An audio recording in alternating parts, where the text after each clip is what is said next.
Hello' guys, কি খবৰ? মই বন্মীয়ে মোৰ নতুন এটা ভিডিঅ'লৈ আপোনালোকক স্বাগতম জনাইছোঁ।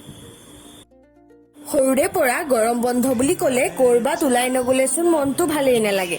সেয়ে অলপ সময় উলিয়াই অসমৰ নিচেই কাষতে লাগি থকা চুবুৰীয়া ৰাজ্য অৰুণাচললৈ বুলি যাত্ৰা আৰম্ভ কৰিলোঁ। মোৰ লগত আহিছে মোৰ হাজবেণ্ড আৰু তেখেতৰ দাদা বৌ। আহিয়ে আমি ডিব্ৰুগড় জগন্নাথ টেম্পল পালোহি। জগন্নাথ টেম্পলৰ কথা আপোনালোকক কোৱাৰ প্ৰয়োজন নাই চাগে, সকলোৱেতো চিনি পায়েই। বন্ধুসকল, ইয়াৰ পৰা বন্মীৰ হাজবেণ্ডে আপোনালোকক অৰুণাচললৈকে আগবঢ়াই লৈ গৈছে। এয়া আমি আহি অৰুণাচলৰ নামচাই সোমাইছোঁ আৰু দেখিছে এখন ধুনীয়া দলং। বাকী চাৱৈদৰ ভিউটো ইমান ধুনীয়া লাগিছে।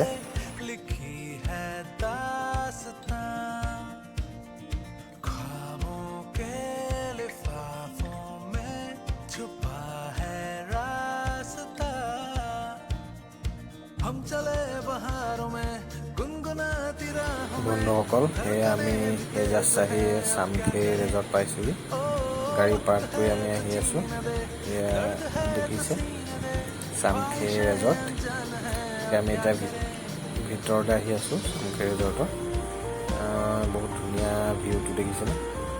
এয়া আহি আছোঁ। ষ্টেপটো টিকটক পাৰ হ'লোঁ হৈ এয়া এইফালে এখন চক ৰাইট চাইডে জিৰণি ঘৰ, মানে ইয়াত খাবও পাৰি একচুৱেলি। বাকী এফালে দেখিছে পৰিৱেশটো ধুনীয়া, এখন এটা জুৰি। ৱাও বন্ধুসকল, আচল বস্তুটো পাইছোঁ। পানী ইমান গৰম, তাৰ মাজত যদি ইমান ধুনীয়া এখন বৈ অহা পাহাৰৰ মাজেদি বৈ অহা এখন জুৰি পানীত দেখোঁ ইমান ভাল। বাৰু যি নহওক, পানীত নমাৰ আগত সকলোৱে ফটো কেইখনমান তুলি ল'লোঁ। সেইটো পানীত নমাৰ পিছত কাৰো ধৈৰ্য নাথাকে ফটো মৰা, বিশেষকৈ মোৰ দেই। এয়া সকলোৱে চবেই ফটো ক্লিক কৰাত ব্যস্ত। দেখিছে ফটো মাৰি হৈছে। বাকী এতিয়া ৰাইজ চব পানীত উৎপাত কৰিবলৈ সাজু হৈ গ'ল। যথেষ্ট ঠাণ্ডা, মানে ভাল লাগি যোৱা ঠাণ্ডা, সেইটো কাৰণে চবেই ভাল পাইছে। ইয়াত দেখিছে ফটো মানুহ গোট খাইছে, অলপ পানী খেলিছে কেনেকৈ। ৰাইজ পূৰা বলিয়া হৈ গৈছে পানী। ইয়াত দেখিছে ইমান ধুনীয়া এটা পৰিৱেশ। আৰু বিশেষকৈ জুইটোৰ কাষত মানে এটা সৰু কটেজ বনোৱা আছে, য'ত মানে জিৰাব পাৰি। ৱাও ইয়াত দেখিছে ইমান ৰ'দ গৰম, তাৰ মাজতে যাক মানে চিপচিপীয়া বৰষুণ ঘপককৈ আহি গৈছে। মানে এইটো আপোনালোকক দেখিলে আপোনালোকে বুজি নাপাব, কিন্তু জেগাত আপুনি উপস্থিত থাকিলে গম পাব যে কেনেকুৱা এটা ভাল লগা মানে অনুভৱ। এয়া আমি দিনটো এনেকৈ শেষ কৰি আহি আমাৰ হোটেলত পালোঁহি। নেক্সট ডে আমাৰ এয়া মৰ্ণিং ব্ৰেকফাষ্ট কৰি পেলাই আমি ওলাইছোঁ। প্ৰথম আমাৰ ভাবিছোঁ যে আমি গল্ডেন পাগোডাত এবাৰ সোমাই যাওঁ। অৰুণাচল যিহেতু আহিছোঁ, এয়া গল্ডেন পাগোডাত গাড়ী পাৰ্ক কৰি তেওঁলোকৰ যিখিনি যাৱতীয় ব্যৱস্থা, গেট পাছ ল'লোঁ, লৈ এখোজ দুখোজকৈ আহি আছোঁ গল্ডেন পাগোডাৰ ভিতৰত। বহুত ধুনীয়া, চাফ চিকুণ, বহুত ধুনীয়াকৈ ৰাখিছে। ভাল লাগিলে পৰিৱেশ দেখি। বাকীটো বুদ্ধিষ্ট টেম্পল প্ৰায়ভাগ একেই থাকে।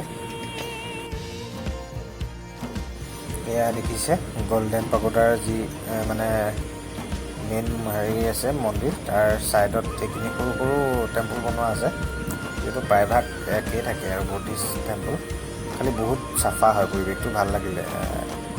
বৰ বেছি ওখও নহয়। গতিকে এতিয়া আমি তাৰ পৰা ওলাই, যিহেতু আমি যোৰহাট যাব লাগিব, গতিকে আমি আহি আছোঁ ৰয়িং হৈ। বাকী বাটত যাওঁতে শুনিছিলোঁ দিগাৰু বুলি এখন ৰিজৰ্ট আছে। আমি যাওঁতে সোমাই যাওঁ কেনেকুৱা কি কথা, যিহেতু ইয়াত আমাৰ খোৱা থকাৰ কোনো মানে দিগাৰু ৰিজৰ্ট। ইয়াত ফটো ইমান তুলি লৈছে সকলোৱে। দেখিছে ইয়াৰো নেচাৰেল ভিউটো বহুত ধুনীয়া। চাইডে বহুত সৰু সৰু কটেজ বনোৱা আছে থাকিবৰ কাৰণে।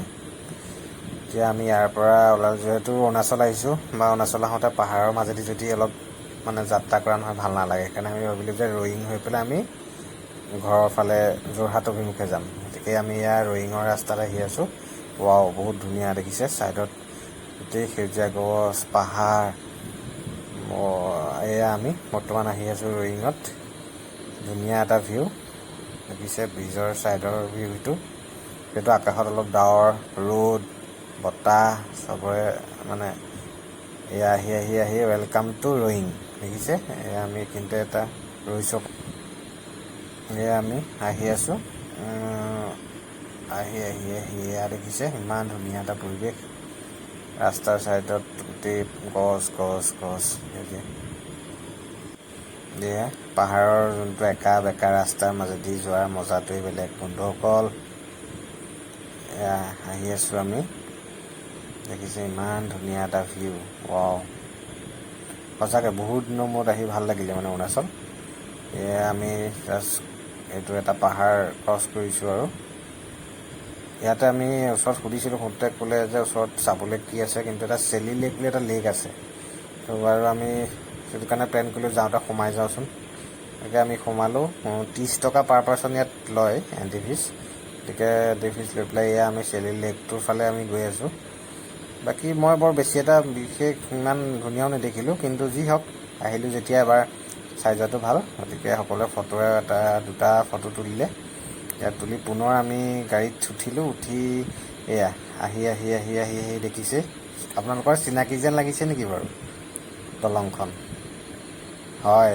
এইখন হৈছে ঢলা শদিয়া দলং যিহেতু আমাৰ প্লেনেই আছিলে যে ঢলা শদিয়া হৈ আমি এনেকৈ যোৰহাট যোৱা বাকী আহি ইয়াৰ ডিব্ৰুগড় পাই পুনৰ এয়া লগৰ এটা কথা কিন্তু দেই বন্ধু ইয়াতে আমাৰ যিহেতু পুৰণা অলপ লগৰ আছিলে মোৰ যিহেতু ৱাইফৰ বন্ধু এয়া আমি লগ কৰিলোঁ লগ কৰি তেওঁলোককো আমি মাতি বগীবিলৰ পাৰত অকণমান যিহেতু সন্ধিয়া টাইমটো পাৰ কৰিলোঁ বহুত ভাল লাগিলে ইয়াত দেখিছে বগীবিলৰ পাৰত এখন কাঞ্চনজংঘা বুলি এখন মানে জাহাজ এখন আছে ইয়াত ৰেজৰ্ট টাইপ বনাই থৈছে তাত অকণমান টাইম পাছ কৰিলোঁ বাকী এয়া আমি আহিলোঁ আৰু বাই বাই ইয়াতে আমাৰ অৰুণাচলৰ যাত্ৰা সামৰণি কৰিছোঁ বাকী বন্ধুসকল যদি আমাৰ ভিডিঅ'টো চাই ভাল লাগিলে তেতিয়াহ'লে লাইক আৰু ছাবস্ক্ৰাইব কৰি দিব